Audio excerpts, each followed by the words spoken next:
할렐루야. 오늘 수요예배에 참여한 여러분을 환영합니다. 축복합니다. 오늘도 주의 말씀을 통해 예수님과 동행하는 삶의 비결을 함께 배우는 은혜의 시간이 되길 바랍니다. 오늘은 요한복음 1장 14절 말씀을 함께 나누도록 하겠습니다. 제가 봉독해 드리겠습니다. 말씀이 육신이 되어 우리 가운데 거하심에 우리가 그의 영광을 보니 아버지의 독생자의 영광이요 은혜와 진리가 충만하더라. 아멘. 매주 이 시간 우리는 예수님과 동행하는 사람이라는 주제로 함께 말씀을 나누는데요. 오늘은 26번째 시간으로 성육신적인 선교라는 제목으로 함께 은혜를 나누고자 합니다. 우리 예수님을 믿는 믿음의 사람들은 사명을 통해서 예수님과 동행한다 하는 이야기를 지난 2주 동안 진행을 했습니다. 바로 우리에게 주어진 사명은 선교의 사명이죠.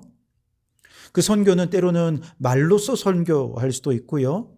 때로는 착한 행실을 삶의 행동으로 보여주는 행위로 선교할 수 있고요. 무엇보다 중요한 것은 빛과 소금이라고 하는 이 거룩한 인격, 거룩한 성품, 거룩한 삶, 그 존재 자체로 우리에게 주어진 선교의 사명을 감당할 수 있다는 것이죠. 어떤 방식이든 선교의 사명을 감당하는 그곳에 성도들은 예수님과 동행하는 사람으로 살게 될 것입니다. 그리고 바로 그곳에 하나님의 나라가 이루어지게 되겠죠. 그러나 무엇보다 중요한 것은 내 존재 자체가 변화되는 것입니다. 자, 오늘은 이렇게 우리가 나의 행동과 나의 존재가 선교적인 존재로 변화되어야 한다라고 하는 걸 알았다면, 그렇다면 이제 여기서 오늘은 한 걸음 더 나아가서 세상 속에서 우리가 선교적 삶으로 주님과 동행할 때 이런 선교적 삶의 원리가 뭐냐 하는 걸 오늘 좀 함께 생각을 해보려고 하는데요. 한마디로 그것이 성육신적인 삶의 원리다, 이렇게 얘기할 수 있겠습니다. 오늘 우리가 읽은 14절 말씀을 다시 읽어보시면, 말씀이 육신이 되어 우리 가운데 거하심에 우리가 그의 영광을 보니 아버지의 독생자의 영광이요 은혜와 진리가 충만하더라, 그렇게 말씀을 하시죠. 말씀이 육신이 되어 우리 안에 거했다. 이걸 우리는 신학적으로 성육신, 인카네이션이다, 그렇게 얘기를 하죠. 예수님이 성육신 하신 것은 우리를 죄에서 구원하시기 위해 이 구원의 관점에서 너무나도 필요하고 반드시 필요한 사역이었지요. 그런데 이걸 단지 구원의 관점에서만 바라보는 것이 아니라 우리가 이 세상 속에서 선교적 사명을 감당하며 예수님과 동행하려면 이와 같은 원리로 살아야 한다라고 하는 선교적 삶의 원리로도 이 성육신적인 원리를 바라볼 수 있어야 한다는 것이죠. 왜냐하면 예수님은 성부 하나님의 파송을 받아서 이 세상을 구원하시기 위해 선교사로 오셨기 때문에 그렇습니다. 게다가 선교사로 오신 예수님이 선교의 사명을 감당하시는 예수님의 선교의 방법도 성육신적이었습니다. 물론 우선 하나님께서 인간의 삶 안으로 우리의 현실을 뚫고 들어오시는 성육신적인 방법을 선택하셨죠. 그리고 더 나아가 예수님은 죄로 말미암아 멸망할 수밖에 없는 인간들을 구원하시기 위해 자신의 모든 권리를 포기하시고 낮고 천한 이 땅에 성육신하여 오셨습니다. 예수님의 공생의 사역은 근본적으로 문화적인 경계를 허물고 넘어서서 가난한 자, 병든 자, 죄인들의 삶의 세계로 침투하여 성육신하여 들어가셔서 그들의 손을 잡아 일으켜주시는 성육신적인 사역이었습니다. 선교사 예수님께서는 인간 세계에 오셨지만 인간의 삶과 분리된 채 나는 신이야 라고 하면서 아주 대단한 신적 권위와 권세로 그저 사람들에게 시혜를 베풀고 또 사람들을 회복시키는 어떤 특별한 사역, 프로젝트만 진행하신 것이 아니에요. 예수님은 복음을 들어야 할 사람들의 일상적인 삶의 세계 안으로 들어가셔서 그들과 대화하시고 그들의 상처를 이해하시고 그들의 상처를 위로하시고 아픔을 어루만지시고 그들을 온전케 하시면서 성육신적인 선교를 감당하셨던 것이죠.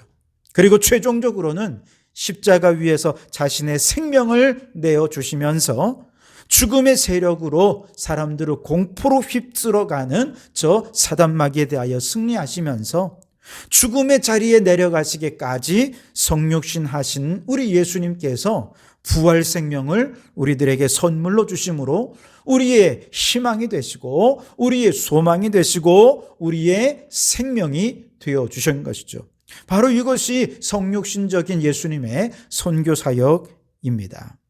예수님의 성육신적인 선교는 단지 선교의 방법론적인 모델을 제시하는 것을 뛰어넘어서 본질적으로 선교하는 그리스도인, 선교하는 교회의 존재론적인 성품이 어떠해야 하는지 하는 것에 대해서도 가르쳐주고 있습니다. 지금까지 교회의 선교 활동은 성과주의에 근거한 어떤 목표 달성을 추구하는 데 있었지요. 그래서 많은 교회들마다 우리는 선교지 몇 개의 선교지를 개척했고 선교지마다 몇 개의 교회를 개척해서 세웠고 또 그 교회마다 성도들이 몇 명씩 모이고 있고 이렇게 우리가 많은 일들을 행하고 있다라고 이야기하면서 이런 선교, 우리가 선교에 성공했다 이렇게 얘기를 하곤 합니다. 우리가 지금 선교를 잘하고 있고 우리는 선교의 성공자다. 우리는 하나님 나라를 위해 헌신하고 있어. 이런 생각을 합니다.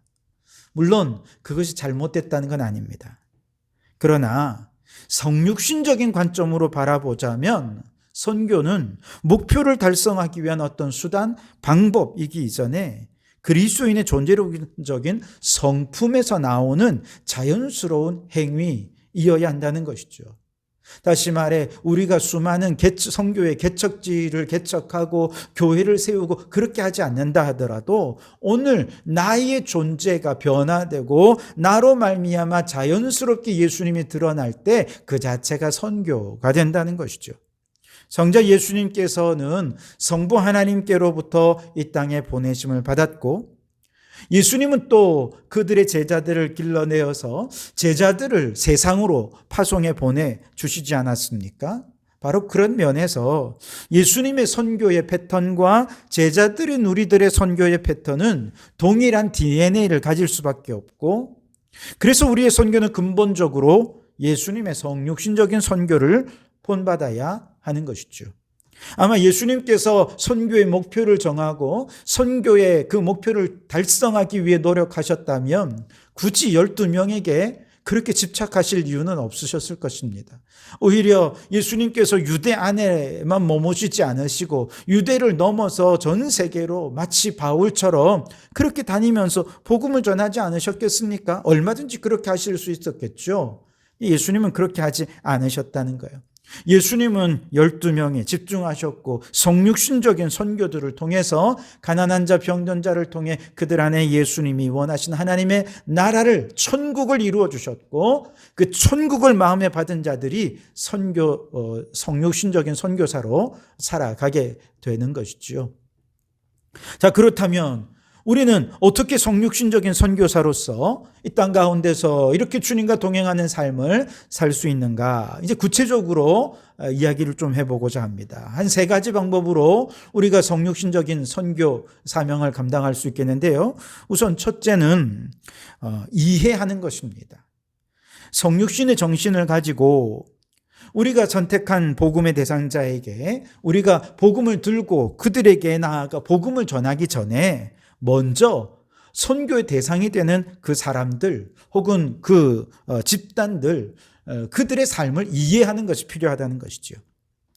다시 말해 성육신적인 선교는 자기중심적인 관점을 버리고 상대방의 입장에서 생각하고 판단하는 것이어야 한다는 것입니다.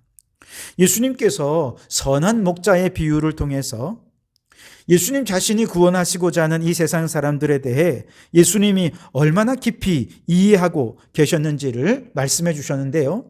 요한복음 10장 14절 15절 말씀에 보면 나는 선한 목자라. 나는 내 양을 알고 양도 나를 아는 것이 아버지께서 나를 아시고 내가 아버지를 아는 것 같으니 나는 양을 위하여 목숨을 버리노라. 그렇게 말씀을 하셨습니다. 이 말씀에서 우리 예수님은요, 희생과 헌신 이전에 그 희생하고 헌신해야 할 대상인 우리 인간들에 대해 너무 분명히 이해하고 계셨다는 거예요. 주님이 우리를 알고 우리도 주님을 알게 되었을 때 비로소 주님과 우리가 하나 되어서 하나님의 백성으로 되어질 수 있는 것이죠. 마찬가지로 교회가 이 세상에 복음을 전한다라고 하면서 이 세상에 대해 정확하게 알지 못한다면 교회가 이 세상을 위해 무엇을 할 수 있겠습니까?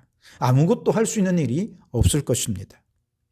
자, 그런데 우리가 세상을 안다라고 하는 것은 구체적으로 무슨 말이냐? 그건 바로 인간이 누구냐 하는 것을 이해한다는 것이지요. 인간은 누구며 인간은 무엇이고 인간은 어디에 있고 어떻게 존재하는지 정확하게 이해한다는 거예요. 그래서 어떤 사람을 이해한다는 것은 그 사람이 처한 삶의 환경과 조건을 이해한다는 것을 뜻하고요. 그래서 그 사람이 처해 있는 정치적, 경제적, 사회적, 문화적 다양한 조건, 그 삶의 환경과 삶의 조건들을 이해할 때 그 사람의 입장에서 주의 복음을 증거할 때 그 복음을 흡수하고 받아들일 수 있게 되는 것이죠. 그렇기 때문에 우리는 복음을 전하기 이전에 반드시 복음의 대상자가 되는 그 사람의 삶의 자리를 충분히 이해할 수 있어야 된다는 것이죠. 사람들의 삶을 이해하는 데 가장 기본적인 방법은 관찰하는 것, 그리고 경청하는 것입니다. 성육신적인 관점에서 이루어지는 관찰이라고 하면 그것은 선교 사역의 특성상 참여 관찰을 해야 한다는 것입니다.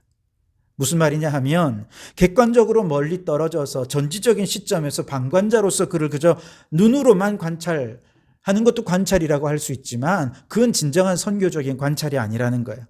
선교적인 의미에서 관찰은 이제 그의 삶 속에, 그의 상황 속에 우리가 100% 다 참여할 수는 없습니다만 어느 정도 참여하고 그가 겪는 상황의 아픔, 상처 이런 것들을 경험해 보는 것입니다.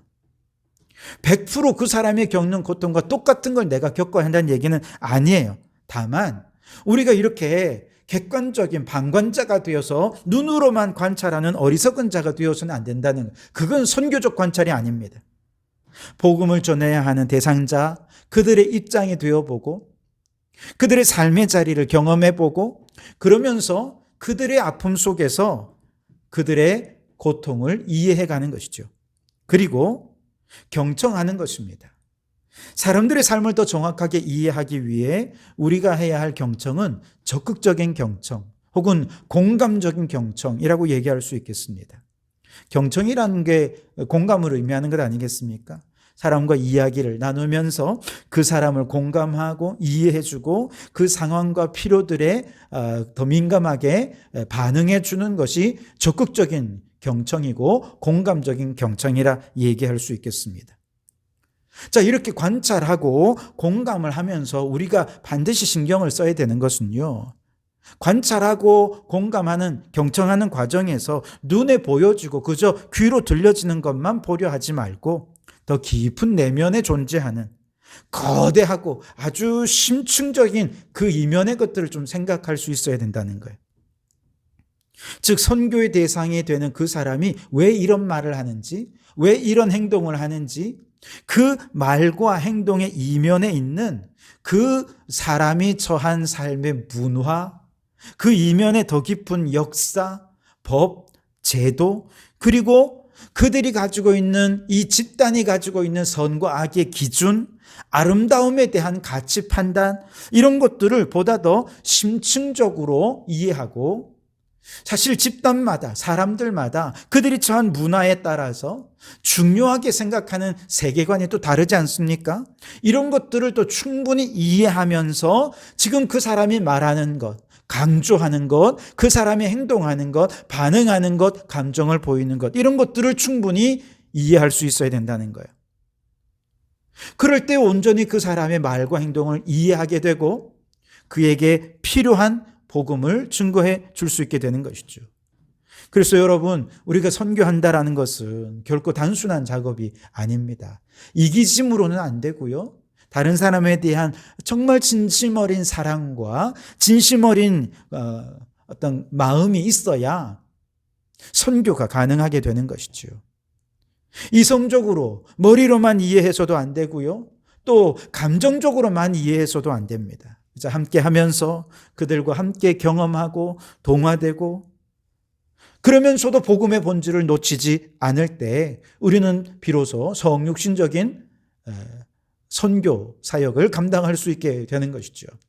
그래서 여러분, 우리가 정말 이 시대의 선교사로서 하나님의 복음을 증거하는 일꾼, 우리의 삶의 존재로서 그렇게 선교 사역 감당하고자 한다면 먼저 이기적인 나 자아를 버리고 이웃들을 이해하고 이웃들을 사랑하는 그런 마음들이 있어야 할 것입니다.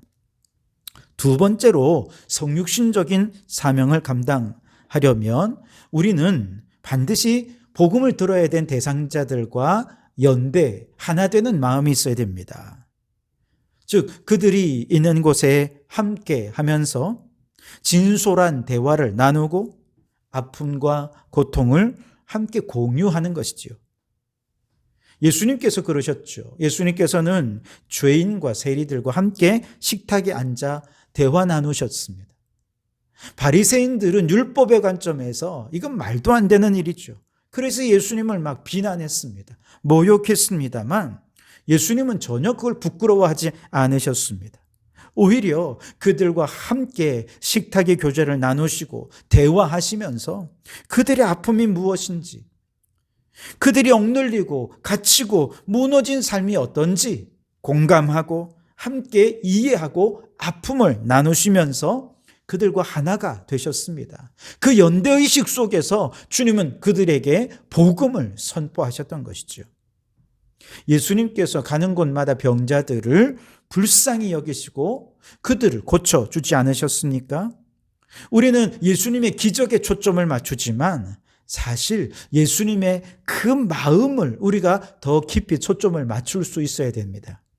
수많은 병자들과 죄인들이 예수님께 막 몰려오는 걸 보면서 예수님께서 어떤 마음이셨습니까? 목자 없는 양같이 헤매는 그들 너무너무 안타까워하셨고 불쌍히 여기셨지요. 그 마음이 우리에게 있어야 돼요. 빌립보서 2장 5절에 너희 안에 이 마음을 품으라 곧 그리스도 예수의 마음이니, 여러분, 이것이 예수님의 마음인 것이죠. 낮아진 마음, 가장 낮은 곳에서 그들과 공감하고 연대하고 하나 되는 마음. 그렇게 예수님은 인간과 하나가 되어 주셨습니다. 로마서 12장 5절에 사도 바울은 선교사들의 자세를 가리켜서 즐거워하는 자들과 함께 즐거워하고 우는 자들과 함께 우는 것이라고 얘기했습니다. 오늘 우리가 읽은 요한복음 1장 14절에서 예수님이 이 땅에 오신 것은 우리 가운데 거하시기 위해 오셨다고 말씀하지 않습니까? 근데 이러면 거주한다는 것은 장소가 필요한 것이고 예수님이 거하시는 그 장소는 이제 거룩한 장소가 되는 거예요.